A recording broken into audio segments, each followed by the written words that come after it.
त्याने भगवंताला प्रणाम कर. भगवान बाबा हनुमान जी को प्रणाम. महान त्यागी बाबा गुरुदेव जी को प्रणाम. परमात्मा परमपूज्य परमात्मा एक सेवक मंडळ नागपूर बाबांच्या आदेशाप्रमाणे या साकोली या परिसरामध्ये नवारी या गावाला 12 हवन कार्य पार पडले आणि त्या हवन कार्याच्या निमित्ताने चर्चा बैठक सुरू आहे. त्यात स्वयंसृष्टीचे विधाता भगवान बाबा हनुमानजी उपस्थित आहे. बाबांना माझा प्रणाम. आपले सर्वांचे सद्गुरू महान त्यागी बाबा गुरुदेवजी उपस्थित आहे. बाबांना माझा प्रणाम. आपल्या सर्वांच्या आई वाराणसी आई उपस्थित आहे. आईंना माझा प्रणाम. आजच्या चर्चा बैठकीचे अध्यक्ष आणि परमपूज्य परमात्मा एक सेवक मंडळाचे उपाध्यक्ष सन्माननीय तुमसरे काकाजींना माझा प्रणाम.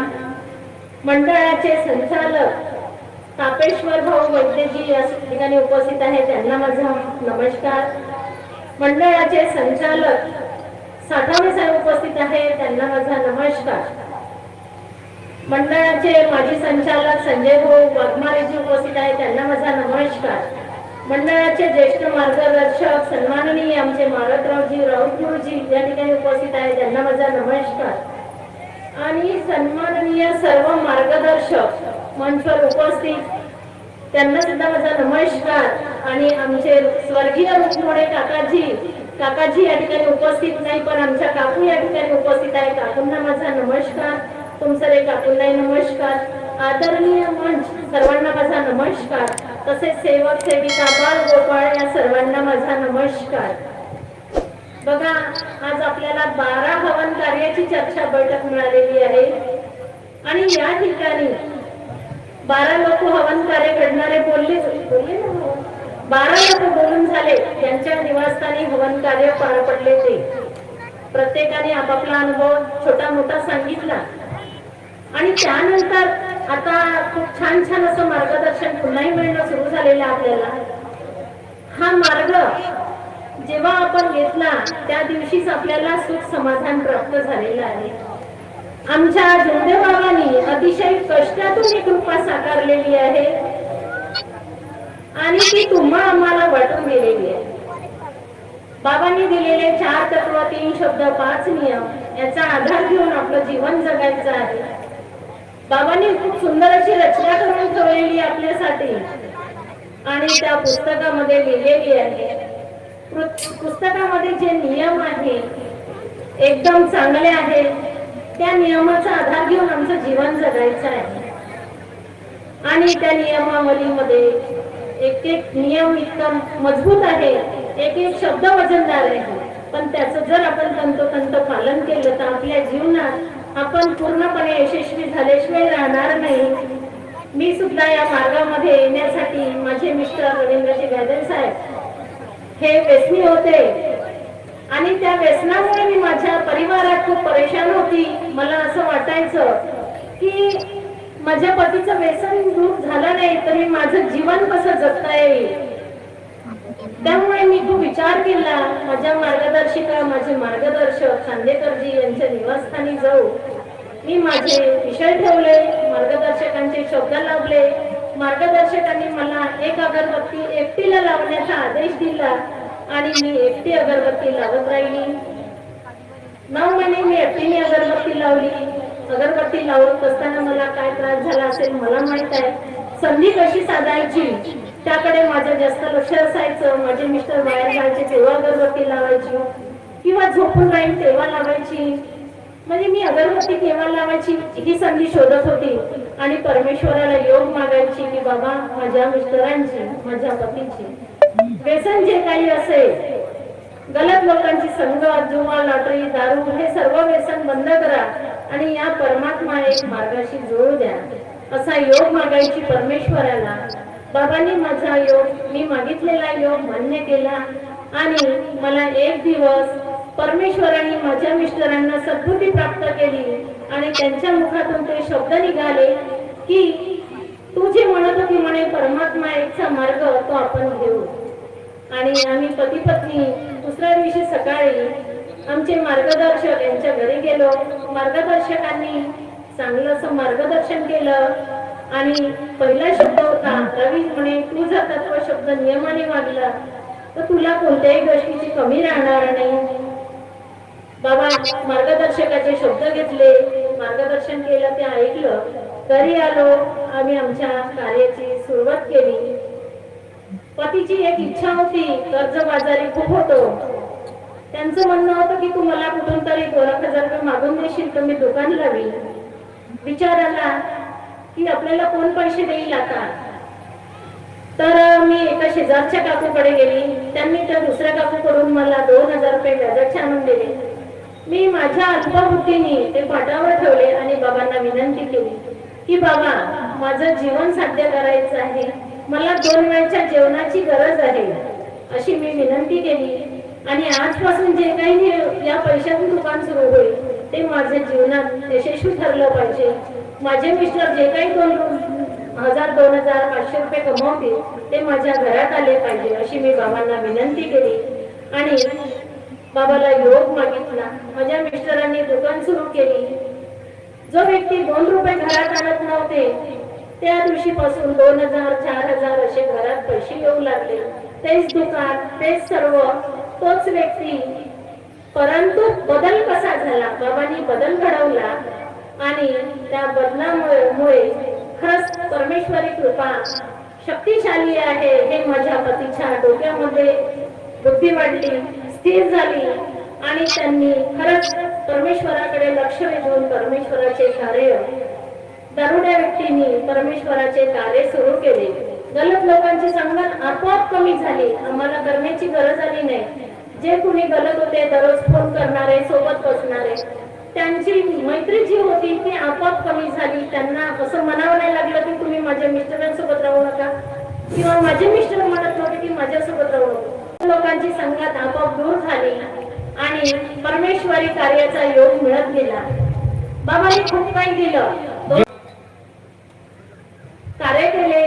मार्गदर्शकाच्या शब्दाप्रमाणे 3 दिवस, 7 दिवस, 11 दिवस, 21 दिवस जे शब्द मिळायचे त्या शब्दाप्रमाणे कार्य केले. बाबांना योग मागत राहिलो की बाबा रोजीरोटीचा योग द्या. आणि खरंच परमेश्वर असा योग देऊ लागले की माझ्या सासू म्हणायच्या याच्याजवळ रवीजवळ का जादू आहे तो माहित नाही म्हणे, सर्व लोकांच्या दुकानातले गिराईक म्हणे याच्या दुकानात येते म्हणे. आणि ही गोष्ट 1-2दा मी रिअल पाहिली की जे बाजूचे दुकान असेल, मी त्यावेळेला कधी काही गेली त्यावेळेला पाहिलं तर हे स्वतः दिसत नव्हते, इतकी गर्दी त्यांच्या दुकानात राहत होती. कुणाची शक्ती होती? की परमेश्वराची शक्ती होती, बाबांची कृपा होती. बाबांची कृपा आपल्या पाठीशी होती म्हणून आपल्याला परिपूर्ण योग मिळाला. बाबांचे कार्य करत राहिलो. आमच्या जीवनामध्ये आम्ही कसं सफल होता येईल याकडे परिवाराने लक्ष ठेवलं. पती पत्नीमध्ये एकता राहिली, पती पत्नीमध्ये प्रेमळपणा राहिली. मुलांना तेच वाक्य शिकवले की बाबा रे आपण परमात्माच्या मार्गामध्ये आहोत, आपल्याला हा योग पाहिजे आहे, परमात्माचे नियम काय आहे याकडे लक्ष ठेवायचं आहे, बाबांनी काय नियम लिहिलेले आहे याकडे लक्ष ठेवायचं आहे. साध्या कार्यात असताना आम्ही सकाळचा चहा घेत होतो तर दोन्ही मुलं माझ्या एक साईडला मुलगी आणि एक साईडला मुलगा घेऊन बसायची. मुलांना या परमेश्वरी कार्याची त्यांच्या डोक्यामध्ये काही विचार टाकायची, कुठले ऐकलेले अनुभव सांगायची आणि या बाबाच्या मार्गात आज ना चांदेकर मामाजींनी मार्गदर्शन केलं होतं ते असे बोलले होते, आज राऊतगुरुजींनी मार्गदर्शन केलं होतं ना मुलांना सांगायची. तर ते असा अनुभव होता कारण मुलं शाळेत जायचे, सुट्टीच्या दिवशी छोटे छोटे मुलं होते, त्यांना ते नादान पण होतं. परंतु बालपणापासून आपल्या मुलांना कसं घडवता येईल याकडे लक्ष ठेवणं फार गरजेचं आहे. बाबांनी खूप योग दिला.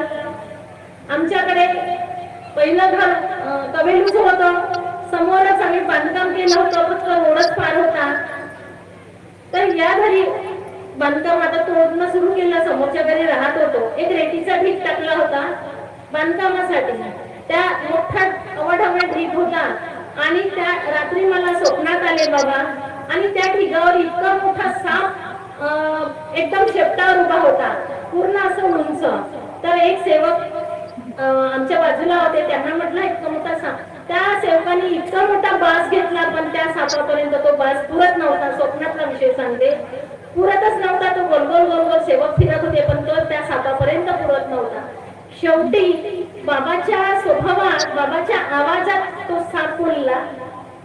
तेव्हा काय म्हणे, बेटा म्हणे मी तुला काही करणार नाही, मी पाहायला आलो म्हणे तुझं घर कुठपर्यंत आलं.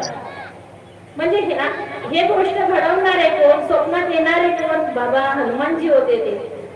त्याच्यानंतर माझ्याकडे एकदा पुन्हा बांधकाम सुरू होतं, साप निघायचा. तर आमचे कॉन्ट्रॅक्टर, त्यांचे माणसं, त्यांनी 1-2दा सापाला मारलं. पुन्हा बाबा आले, मी दुपारच्या वेळेस झोपली होती. पांढऱ्या शुभ्र कपड्यामध्ये एक व्यक्ती आला आणि दार वाजवलं माझं. मी दार काढलं, त्यावेळेला मला पूर्ण वाकवलं, माझं डोकं धरून आणि माझ्या पाठीला चावा घेतला. माझ्या सासू समोरच्या घरी खिडकीतून बघत होत्या. माझ्या सासू आपल्या भाषेत बोलल्या, ए म्हणे तू का करून राहिलं माझ्या सुनेला म्हणे. तेव्हा तो व्यक्ती काय म्हणे, मी येतो म्हणे तुझ्या सुनेकडे, तर तुझी सून ओळखत नाही म्हणे, चावू नाही तर काय करू म्हणे. हे शब्द बाबा तेव्हा बोलले दुपारच्या झोपेमध्ये. त्याच्यानंतर असं विचारायला परमेश्वराला विनंती केली की बाबा मला सापाची भीती वाटते, तुम्ही दिसू नका. तर काही दिवस लोटले, पुष्कळ दिवस, 5-6 वर्ष.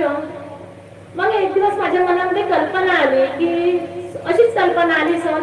मी म्हटलं बाबा काही नाराज तर नसेल कदाचित, मी असं विनंती केली बाबाला. आता बाबा सापाच्या रूपात तर कोणी दिसून नाही राहिलंय मला. त्याच दिवशी रात्रीला मध्यरात्री 2 वाजता आमच्या घरी बाहेर खूप मोठा लांब आणि गहू वर्ण, म्हणजे तांबडी पिवळसर रंगाचा साप आला, लांब लचक होता.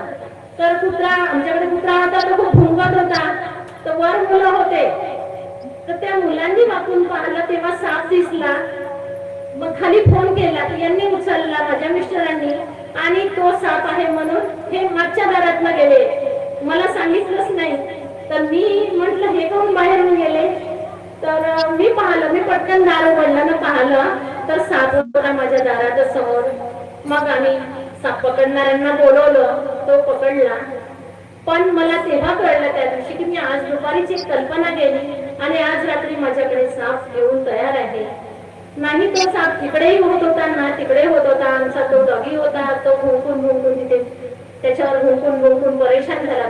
म्हणजे रूप पहा कसं आहे, बाबांचं रूप काही वेगवेगळं आहे. मी जेव्हा जेव्हा माझ्या मार्गदर्शकांकडे जायची तेव्हा त्या मला एक कावळे मार्गदर्शकाचा अनुभव, आमचे मामाजी मार्गदर्शन करायचे. पण तेव्हा अल्पबुद्धी होती, समजत नव्हतं. बाई म्हणे बाबांनी मार्गदर्शन केलं होतं म्हणे कावळे नावाच्या सेवकाला, का जर बाबा आले तुझ्या घरी तर तू ओळखशील का. त्यांनी होतं म्हटलं म्हणे, पण त्याच्या घरी जेव्हा सापाच्या रूपात साप आला म्हणे तर त्यांनी ओळखलं नाही, त्याला मारलं म्हणे. असे अनुभव आम्ही आमच्या मार्गदर्शकाकडून ऐकायचे. आणि तेच त्याच्यानंतर मला ते सापाच्या रूपामधली कहाणी मला कळली. आणि बाबा या रूपामध्ये, कुठल्याही रूपामध्ये आपल्याला दर्शन देते किंवा आपल्या पाठीशी असतात, हे त्या ठिकाणी सिद्ध झालं. आणि मी आता इथेच थांबते. मी माझे 2 शब्द समाप्त करते. सर्वांना माझा नमस्कार.